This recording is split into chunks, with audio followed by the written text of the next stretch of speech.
Solve करते हैं question answer of house wiring का पार्ट नंबर ये सेकंड है।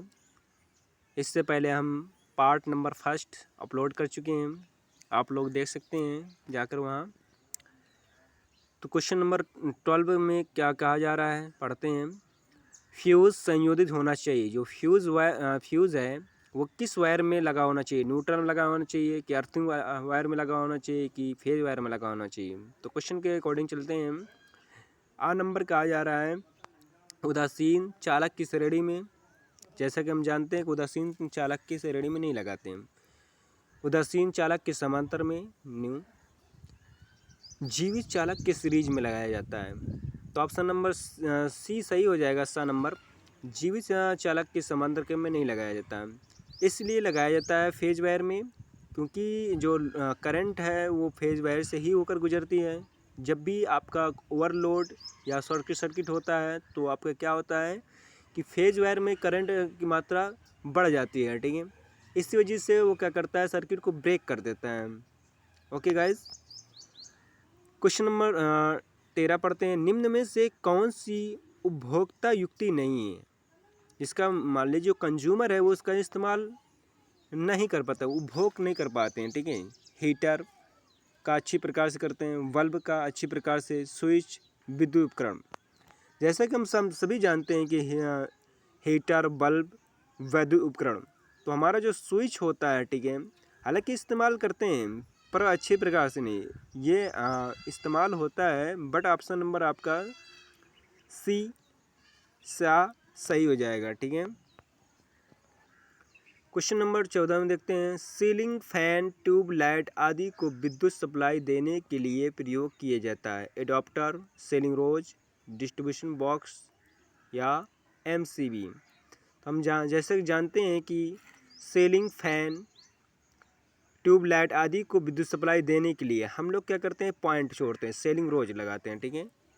तो सेलिंग रोज का जो सिंबल होता है कुछ इस प्रकार होता है, ठीक है, ऐसे होता है। ओके गाइज, क्वेश्चन नंबर अगला पढ़ते हैं। 15 रोटरी स्विच का उपयोग, क्वेश्चन नंबर 15 है, रोटरी स्विच का उपयोग निम्न में से किस उपकरण में नहीं किया जाता? कूलर में, नाइफ लैंप में, बिजली के पंखों में, उपयुक्त सभी में। तो हम जैसे जानते हैं कि जो हमारा नाइफ लैंप होता है उसमें रोटरी स्विच हम इस्तेमाल नहीं करते हैं, कूलर में हम लोग करते हैं, बिजली के फैन में भी करते हैं, ठीक है। ओके, सोल्डर एक है, शुद्ध धातु है, मिश्र धातु है, अशुद्ध धातु है? तो हमें जानते हैं कि एक मिश्र धातु है, एलॉय मेटल है। क्वेश्चन नंबर अगला करते हैं। टू वे स्विच का उपयोग किया जाता है, लैंप वायरिंग में नहीं करते, जीने की वायरिंग में करते हैं, सॉकेट वायरिंग में नहीं करते हैं, ये सभी। तो ऑप्शन नंबर आपका जीने की वायरिंग में करते हैं, ठीक है। तो हम लोग सभी जानते हैं, इससे पहले हम समझा चुके हैं कि जीने की वायरिंग में इसका इस्तेमाल होता है, ठीक है। ओके, टू वे स्विच का जो सिंबल होता है, ठीक है, हम बना दे रहे हैं, कुछ इस प्रकार होता है, ठीक है। 1 मिनट।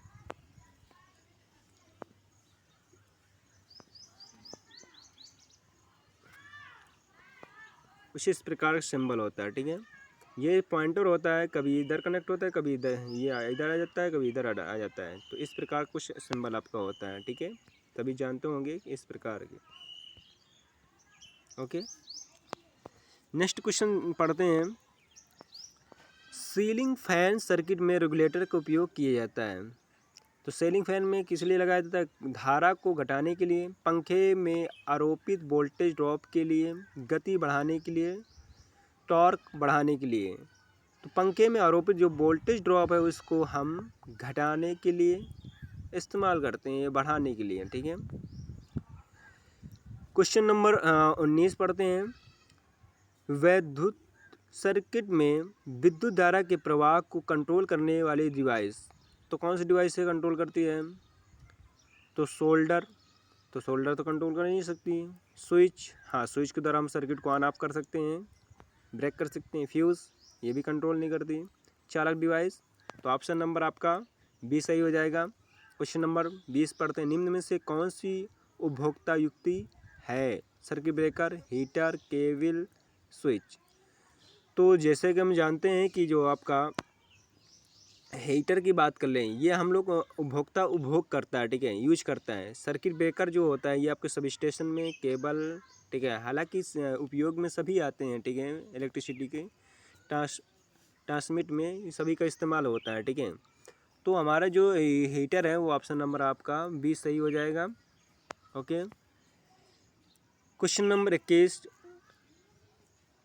टम्बलर प्रकार के स्विचों का आधार बना होता है? पीवीसी का, पोर्सलिन या बैकलाइट का, लकड़ी का, एस्बेस्टस का। तो हम लोग जानते हैं जितने भी टम्बलर प्रकार के स्विच होते हैं उनके जो आधार बेस बने होते हैं वो आपके पोर्सलिन के बने होंगे या तो बैकलाइट के बने होंगे। तो ऑप्शन नंबर 20 सही हो जाएगा। सिंगल वेज स्विच में प्रयुक्त टर्मिनल की संख्या कितनी होती है? तो सिंपल से देखिएगा टर्मिनल, जैसे हम बना दे रहे हैं यहाँ पर सिंपल, ठीक है, सिंगल वे। तो एक आपका इनपुट होता है, एक आउटपुट होता है, तो दो ही टर्मिनल होते हैं। देख सकते हैं एक टर्मिनल ये हो गया, दूसरा टर्मिनल ये हो गया। 2 वे में कितने होते हैं? 3 हो जाते हैं। ओके गाइस,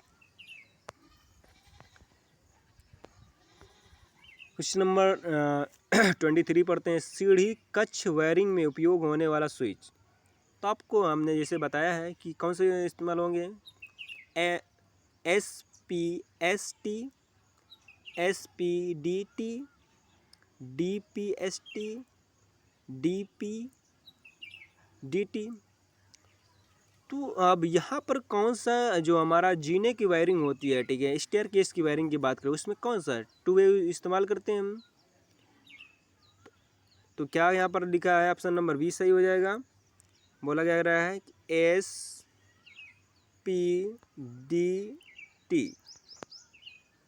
तो इसका शॉर्टकट नाम है, इसका फुल नेम क्या होता है, ठीक है, आपका ये क्या है, सिंगल पावर का, ठीक है, और 2 वे स्विच है, ठीक है। ओके गाइस, 24 में पढ़ते हैं। 2 से अधिक स्थानों से एक लैंप को कंट्रोल करने के लिए प्रयोग होता है। हम जानते हैं जैसे कि हमने बताया भी है, इंटरमीडिएट स्विच इस्तेमाल करते हैं, ठीक है। 2 या से अधिक, 3 या 3 से अधिक, या 4 से 5 से 6 से, इससे जितना भी ज़्यादा इस्तेमाल करें तो वहाँ पर हम लोग इंटरमीडिएट स्विच ही इस्तेमाल करते हैं। ओके, क्वेश्चन नंबर 25 पढ़ते हैं। स्नान गृह, शयन कक्ष, टेबल, यहाँ पर टेबल फैन है, केबल फैन नहीं है, टेबल फैन है, ठीक है, सही कर लेना। ओके, तो टेबल फैन के लिए उपयोग होने वाली स्विच, तो pull switch, one way switch, push switch, DPST switch.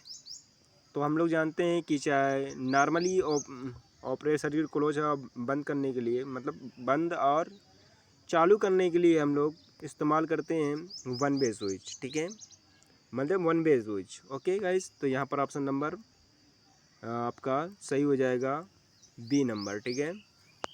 Okay, question number 26 पढ़ते हैं।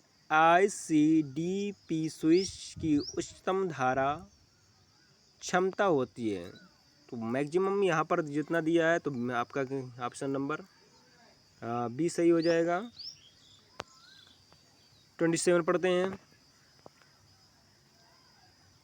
धातु आवरण वाले लैंप होल्डर सप्लाई से जुड़ने चाहिए, अर्थ होना चाहिए, पेंट किए होने चाहिए, इनमें से कोई नहीं।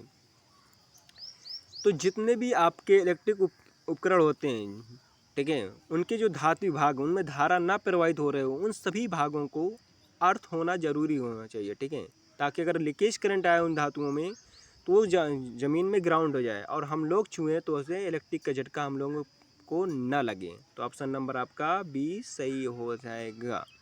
ओके गाइस, क्वेश्चन नंबर 28 पढ़ते हैं।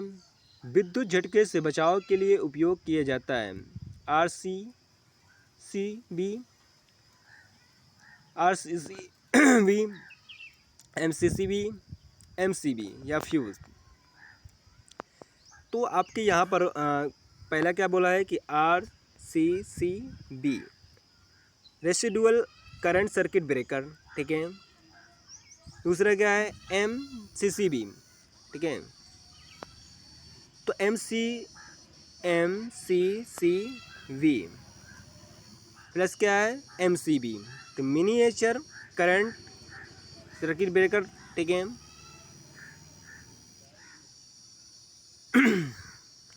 तो ये जो इस प्रकार की जितनी है आपकी, ठीक है, इसका इस्तेमाल हम करते हैं विद्युत झटके के बचाव के लिए करते हैं, ठीक है। एक और होता है ELCCV, इसे बोलते हैं अर्थ लीकेज करंट सर्किट ब्रेकर, ठीक है। ये भी क्या करते हैं, ये भी है विद्युत झटके बचाव के लिए, ठीक है। इसका भी इस्तेमाल कर सकते हैं। ओके, क्वेश्चन नंबर 29 पढ़ते हैं।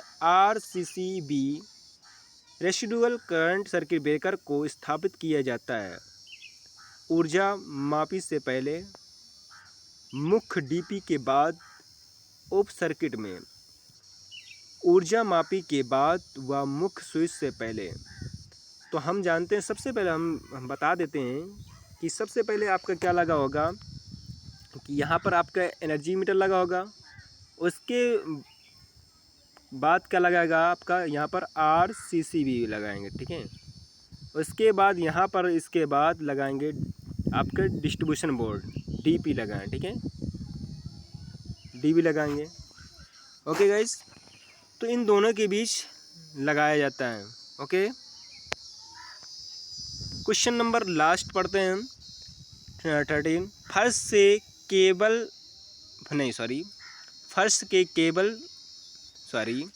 फर्श के लेवल से एक लैंप होल्डर की ऊंचाई कितनी होनी चाहिए? तो 2.5 होनी चाहिए, ओके, केबल की। ओके।